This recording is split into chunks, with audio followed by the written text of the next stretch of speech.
I'm standing in front of the board of my own company with 30 slides and 11 months of evidence. I've just proven that my wife and my business partner stole $1.4 million through shell companies. I've proven they were living together in a furnished apartment 26 minutes from the house where I put our kids to bed every night. I'm halfway through the presentation, about to destroy them both.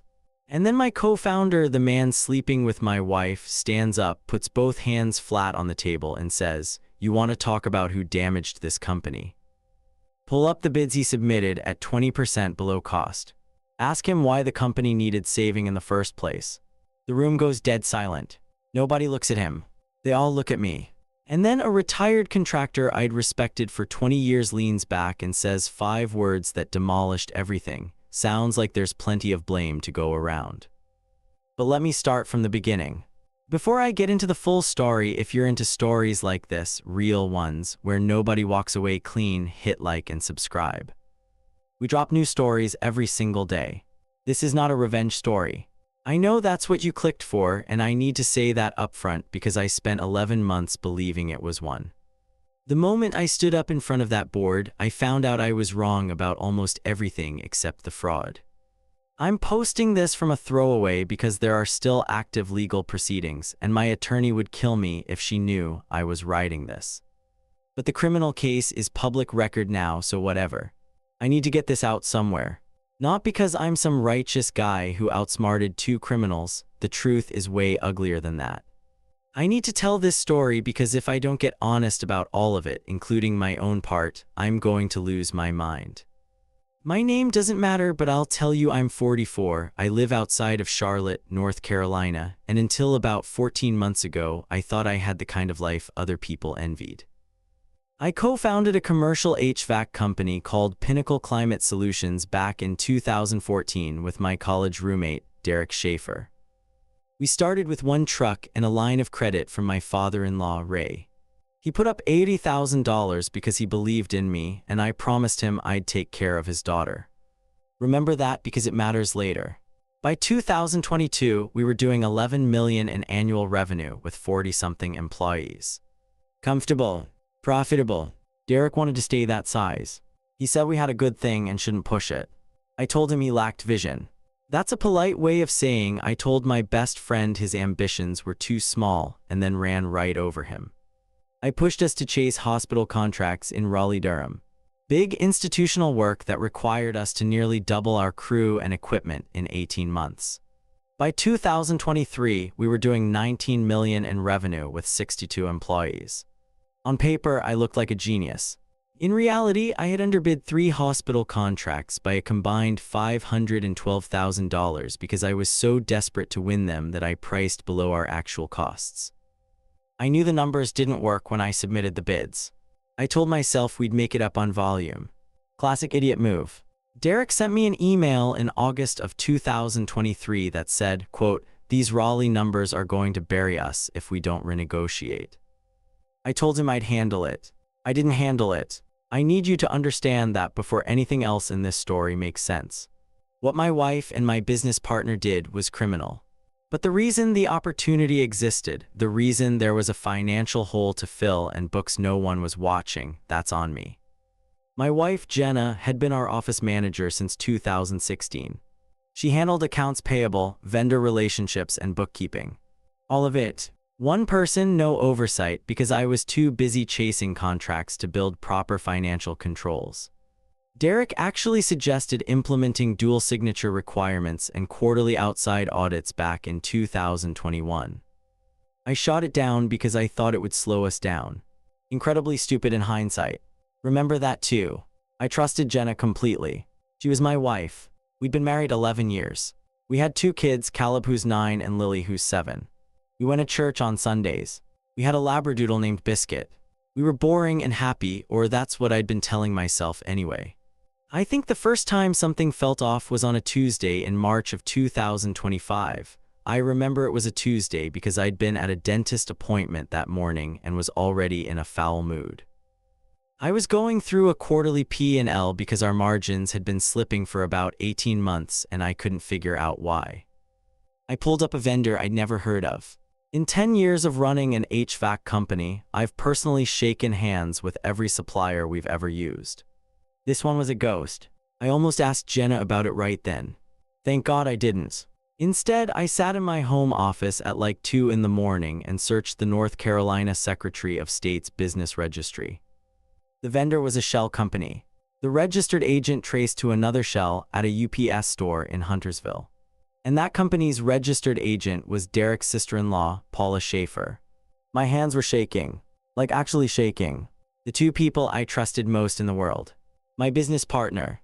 My wife. Connected through a shell company run by a relative. I called a forensic accountant named Meredith Cho the following week.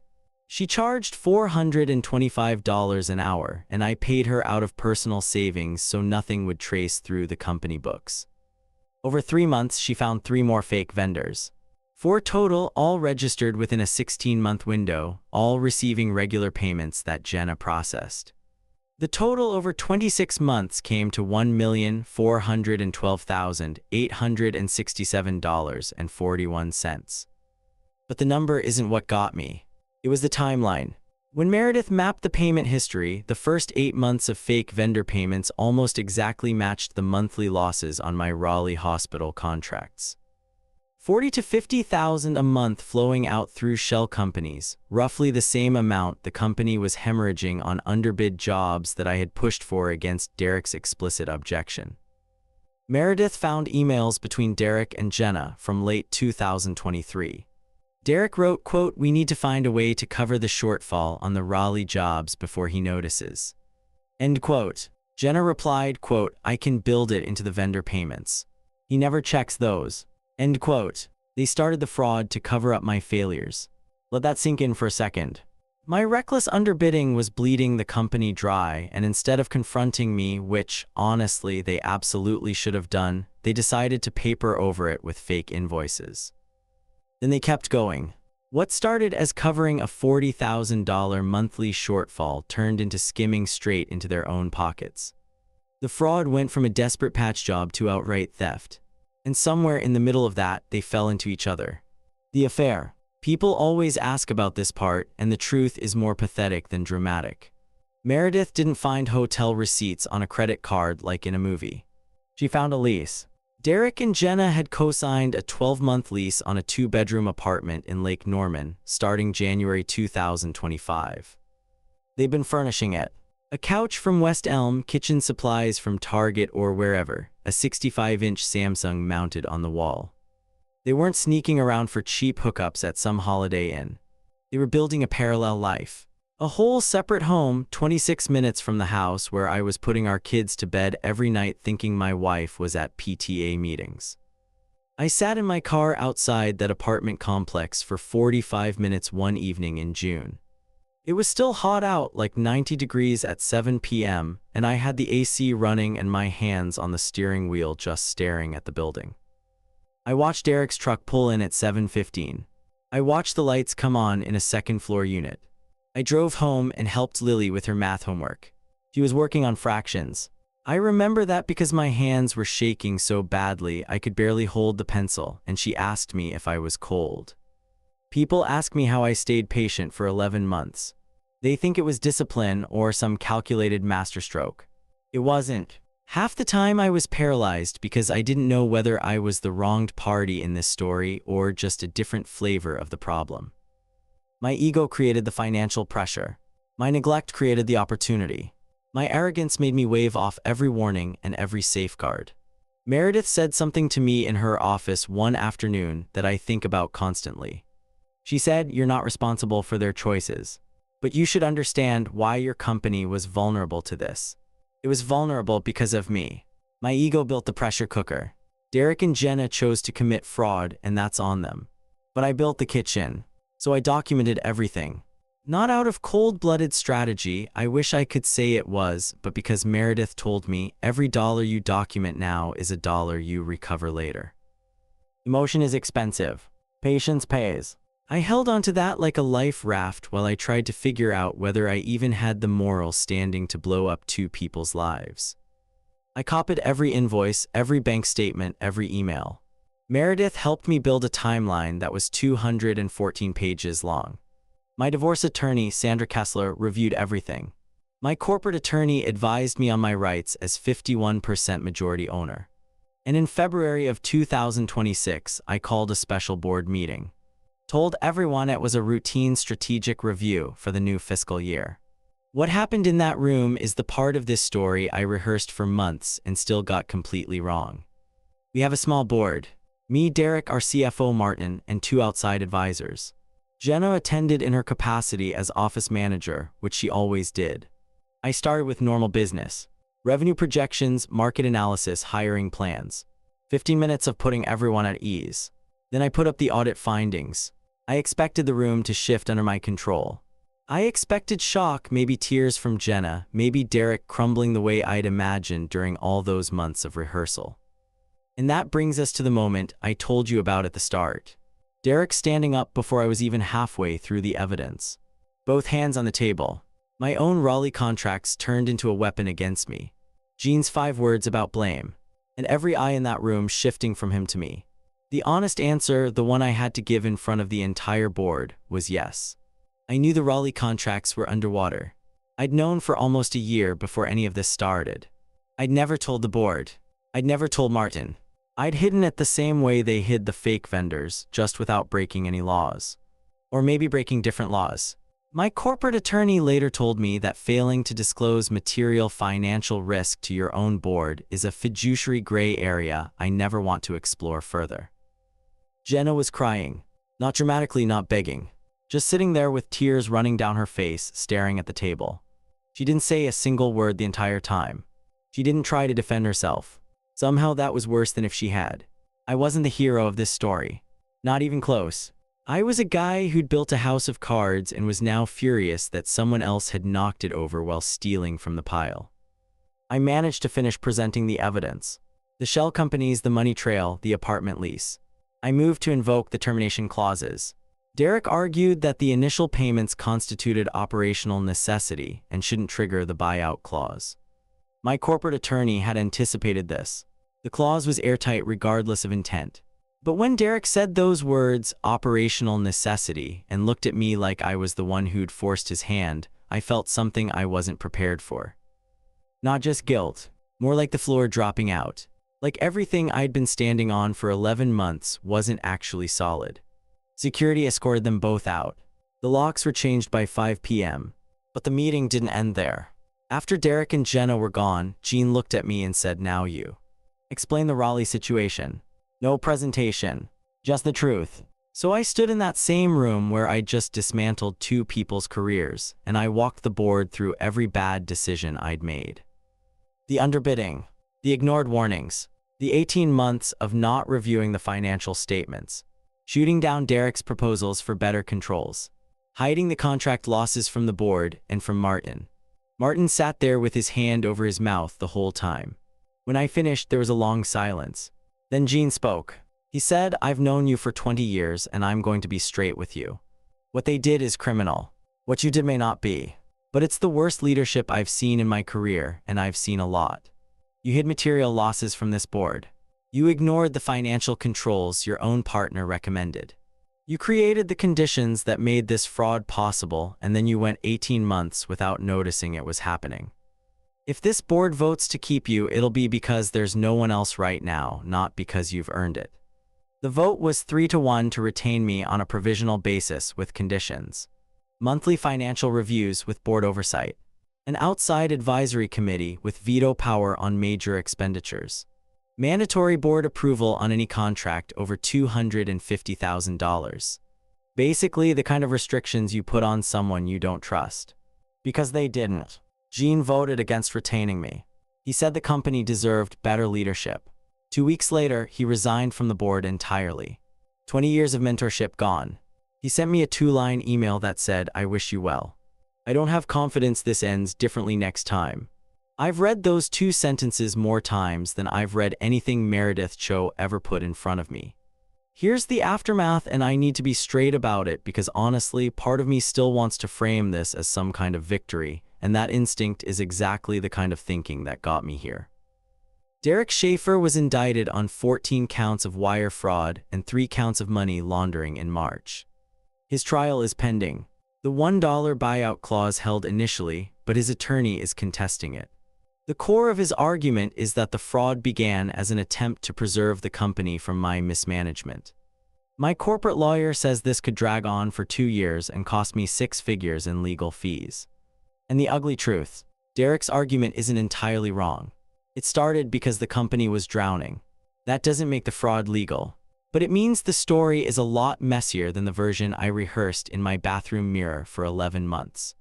Jenna was indicted on the same charges plus 2 counts of filing fraudulent business records. She's out on bail and living with her mother in Gastonia. Our divorce was not the clean, decisive win the internet wants to hear about. Sandra Kessler fought hard, but Jenna's attorney hammered on the Raleigh contracts relentlessly. They argued that my fiscal mismanagement contributed to the environment that enabled the fraud. The judge didn't accept that as a legal defense for the criminal conduct, but it muddied everything on the civil side. I got the house and primary custody during the week. Jenna has weekends. The phrase the judge used was significant shared responsibility for the marital breakdown. Not extraordinary marital misconduct, which is what Sandra was going for. Significant shared responsibility. That stung. The judge said the children need their mother and that fraud against a business entity is not the same as being a danger to your children. He's probably right. I hate that he's probably right. Caleb is not doing okay. He's 9 and he's smart enough to know something terrible happened, but not old enough to understand what. It made the local news because the indictments are public record and kids at his school have been talking. His teacher called me last week to say he's been eating lunch alone. That one sentence hit me harder than anything Jean or Derek said in that boardroom. He came home last month and asked me if Mommy is a criminal. I said Mommy made some really bad choices and she's dealing with the consequences. He looked at me with those clear brown eyes and said, "Did you make bad choices too, Daddy?" I had to leave the room. I sat in the garage for 15 minutes trying to breathe. Because the answer is yes. Different choices. Legal choices. But bad ones. I underbid contracts that nearly bankrupted the company. I ignored my partner's warnings for a year. I handed my wife unchecked access to every dollar that flowed through our books and then didn't look at those books for 18 months. I was so busy building an empire that I forgot to watch the foundation. And when it cracked, I spent 11 months building a case against the 2 people standing in the rubble, never once stopping to ask myself who poured the concrete wrong. 9 years old and my son asked a question that cut deeper than 214 pages of forensic accounting. Lily seems okay. She's 7. She likes her new therapist because there's a fish tank in the waiting room. I got them both into therapy the week after the board meeting. I refuse to let my kids pay the price for what their mother did or for what I failed to prevent. Martin quit 3 weeks after the board meeting. He told me he felt like a fool for not catching the fake vendors on his end, and he couldn't walk into the building anymore without feeling sick. I tried to talk him out of it. He said honestly, "I don't know who I'd be working for anymore. I lost a CFO I'd relied on for 8 years and a friend I'd had for longer. Jean was gone. Martin was gone. Derek was gone. The 3 men I'd built a professional life around, all gone within a month. And not one of those departures was entirely because of what Derek and Jenna did. I contributed to every single one of them. My father-in-law Ray, the man who gave us our first $80,000 line of credit, taught me to grill steaks, let me cry on his porch the night my own father died. He hasn't spoken to me since the indictment. I get it. She's his daughter. But he's also the closest thing to a father I've had in a decade, and losing him is a grief I didn't see coming. I've written him 3 letters. Nothing back. Last week I drove past his house and saw his truck in the driveway, and I sat at the end of his street for 10 minutes before I finally just drove away. That's twice now I've sat in a car outside someone's home like a ghost, watching lights in windows of a life I'm not part of anymore. 2 of our biggest commercial clients paused their contracts during the investigation because they didn't want their names associated with a fraud scandal. Revenue dropped 11% last quarter. The margins are actually better now that we're not bleeding through fake invoices, but the client loss more than offset that. We're recovering. Slowly, I hired an outside accounting firm for quarterly audits, separated accounts payable from vendor management, and implemented dual signature requirements on everything over $5,000. The exact system Derek suggested in 2021. Every time I sign one of those dual authorization forms, I think about that. About what would have been different if I just listened 5 years ago instead of assuming I was the smartest person in every room. Derek's wife, Amanda, called me about a month after everything went down. She said she had no idea about the affair or the money. I believe her. She sounded wrecked. She's filing for divorce too. 2 marriages destroyed.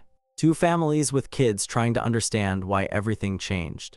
Paula, the sister-in-law who was the registered agent on the shells, claims she didn't know what the LLCs were for. That'll be for a jury to decide. I still think about those 11 months. But not the way people expect. I don't feel proud. I don't feel like the guy who played the long game and won. I feel like a man who spent almost a year building a weapon, walked into a room, fired it, and found out the room was full of mirrors. Here's my advice, and it's not the triumphant version you were hoping for. If you discover something like this, yes, document everything. Get a forensic accountant. Get an attorney. Don't react in rage. That's all true, and it did save me from making things worse.